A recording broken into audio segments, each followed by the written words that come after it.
I was remembering 30 years ago. It's a long time ago. It made me think that maybe some things hadn't changed 30 years ago. I got married, and at my wedding reception, my brother-in-law was calling people trying to buy drugs at my wedding reception.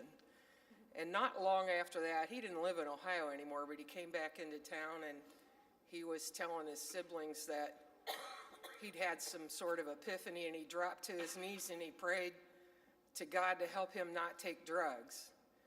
I remember thinking at the time, well, that's a really good first step. So sometimes on Mondays, the Beacon Journal charts how many people went to the emergency room for drug overdose, how many died, and I just find it the strangest thing in the paper, and I think, has anything changed in 30 years? We still have a drug problem. But I was reading about a mother, Shelley Bornstein, and her son, Tyler, died from a drug overdose. And instead of doing nothing, she and others are building the first relapse prevention wellness center in Ohio. It's going to be local. One of the things they say in this article is 70% of addicts relapse. 70%. So you can, basically what they're saying is, without help you can die or go to prison. 2/3 of teens and young adults get prescription drugs from people they know. They steal it from your home, they steal it from friends' homes, family members' homes. So keep that in mind, that if you have something, it needs to be in a locked place.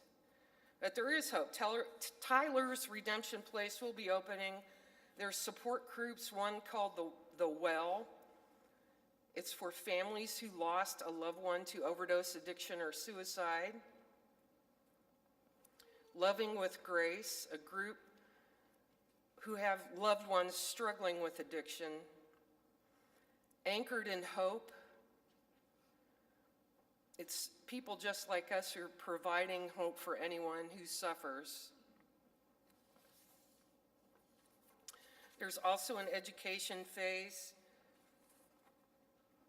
Travis Bornstein, the father, will be speaking at Kent State and also at Hoover High in North Canton.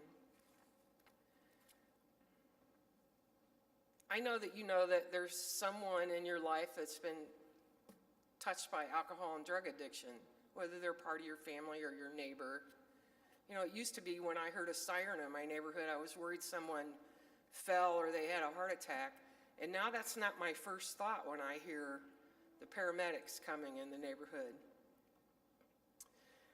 On my one-block street, the FBI came and arrested 2 young men that were dealing. They weren't dealing out of their home, but they were coordinating a big operation from the home.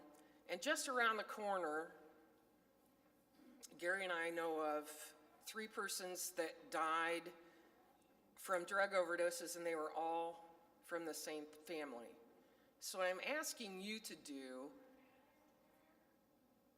is to take that one very good step. Monday, instead of looking for that chart of how many people in Summit County went to the hospital for drug overdoses, I want to pray that people that are suffering get the support that they need, and that more treatment is available, like Tyler's Redemption Center, instead of some of the social programs that are lacking right now, and maybe we can help some of these people and avoid the new drug that's going to hit the street tomorrow. Thank you.